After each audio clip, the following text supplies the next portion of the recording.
said he was qualified, so he whipped his ass, while he was in there.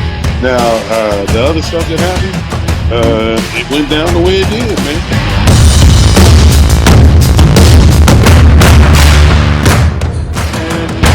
I would like to wish you all the Brits go fuck yourself. This is Great Talks Wrestling, and I'm chatting about WrestleMania for Night 1. What a show. Emotional at the end there. But from start to finish, very, very good. Some great matches on this show, no doubt. But let's kick it off with the first match out the blocks. The United States Championship was on the line. Austin Theory going up against John Cena. Are people complaining about what John Cena did on this show? What were you expecting him to do? What you were thinking we were going to get a half-hour match from John Cena? A John Cena that hasn't been in the ring regularly for over how long now? For years. This is not the same John Cena. He's had one match in the last year, and that was a tag match where he barely featured. This is a different John Cena. He's been away from the ring for some time, so I wasn't expecting much from him. He came in, he did the job it needed to be done. This was a decent, okay match. Nothing spectacular, but what were we expecting?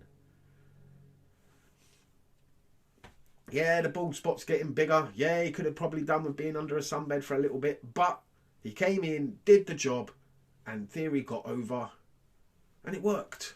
You're boosting Theory up now.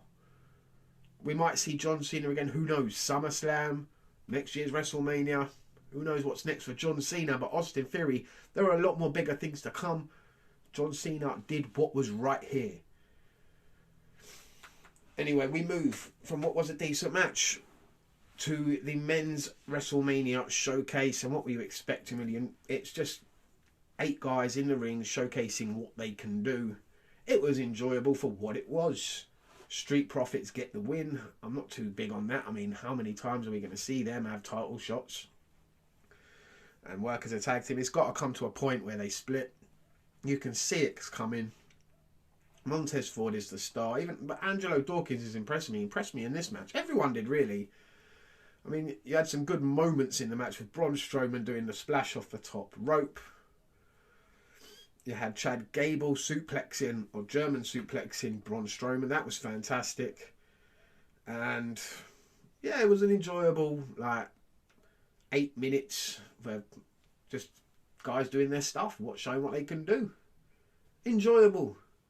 Highlight of the match for that, Titus O'Neil. Holy sugar honey iced tea. What can I say? We need to talk about Logan Paul and how he has been one of the standout performers for the last year. Not many people are going to like me saying it, but he has delivered. He has had banger after banger, without doubt. This was another one. It was entertaining. It was entertaining. They did a good job. Logan Paul did his job and looked good at doing it. What is there to complain about?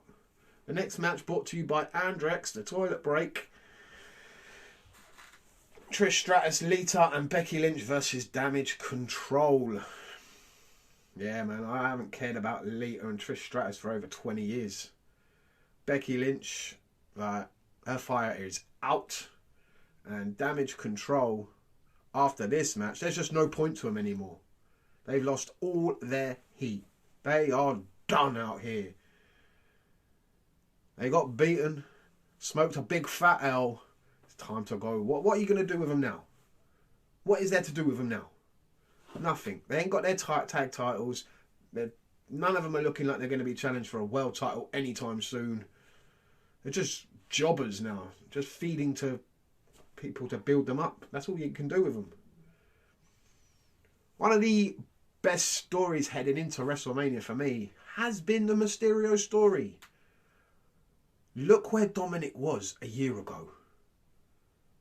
18 months ago. And look where he is now. You got to give the geezer a round of applause for how well he has evolved in ring and his character especially. He has done fantastic. Give the geezer his flowers. People care about him. People hate Dominic. This story was fantastic. You wanted to see Mysterio kick the shit out of his son for disrespecting him, disrespecting his family, disrespecting his legacy. It was fantastic. The story heading in, the entrances were brilliant. Some of the best ones I've ever seen. Snoop Dogg and his lowrider. Dominic coming in with the police in a police van. Brilliant. The match itself was really, really good. Getting the family involved, very good. The LWO getting involved. Judgment Day getting involved. And Bad Bunny getting involved. This was a fantastic way to cap off a fantastic career for Rey Mysterio. What more can he do now? He doesn't need to do any more. Maybe one or two more appearances here or there. But for me, this was a fantastic way to end a fantastic career. His Hall of Fame ceremony had me in floods. I was crying, you were crying, we were all crying. It was fantastic. And a fantastic way to end a legendary career. Dominic, big things to come for him. Definitely. The next year I can see big things for Dominic Mysterio. But we move on to what was, in my opinion, one of the best matches of the night. One of the best women's matches of all year. Maybe even one of the best women's matches of all time. With Rhea Ripley going up against Charlotte Flair. I wasn't expecting much going into it. I'm not a big fan of Charlotte Flair. We knew Rhea Ripley had to be taking the title. Another person who has been phenomenal over the last 12 months.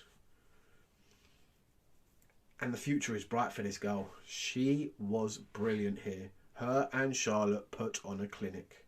I felt bad for them that they weren't in the main event, but rightfully so. The match that was in the main event needed to main event. But they were given time to show what they could do. And I've got to say, Asuka, Bianca Belair, you're going to have to work your asses off to beat this. Because this was brilliant. Like, you needed a match in between. They needed McAfee and Miz to do something in between to just like build the crowd back up again. Because anything that had to follow this was going to struggle. Brilliant. One of the best women's matches I've seen all time. And the right person got the win. It was physical. It was hard hitting. Just fantastic women's match. McAfee and Miz, wasn't expecting it, but was what it was. Miz is just a comedy act now.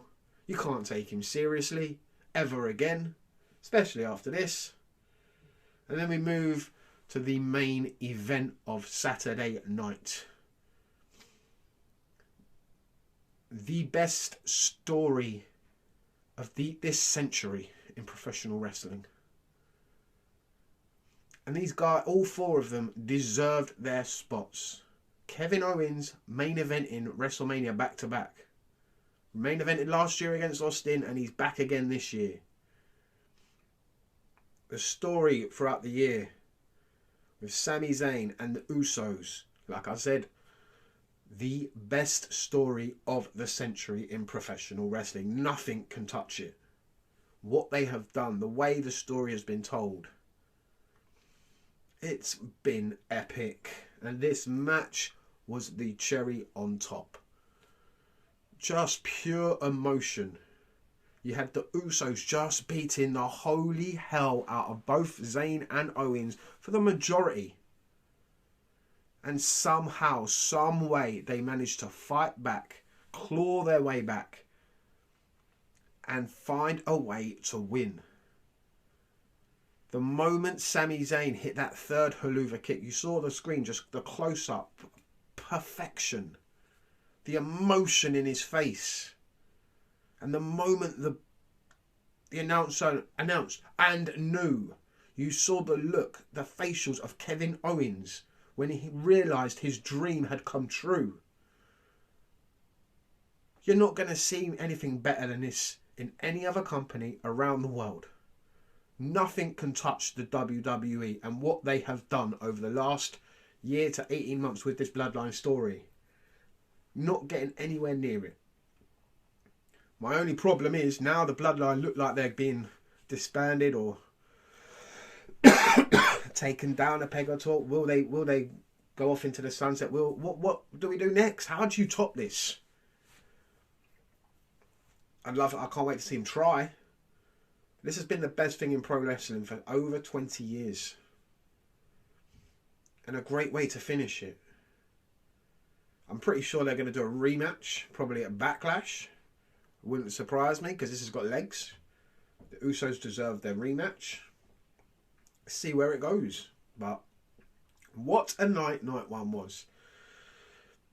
And the guys and girls for night 2, you got your work cut out for you. Because this was a banger of a show. Every match delivered what it needed to. There wasn't a bad match on the show. Yeah, the 6-woman tag match weren't great, but it wasn't bad. Yeah, John Cena and Austin Theory could have gone longer, but it wasn't bad. It did what it needed to do. Every single match did. It delivered. If night 2 is as good as or better than night 1, this could be one of the best WrestleManias of all time. Really could be. Thank you very much for watching Grey Talks Wrestling. Let me know what you thought about WrestleMania down below, and I'll see you next time.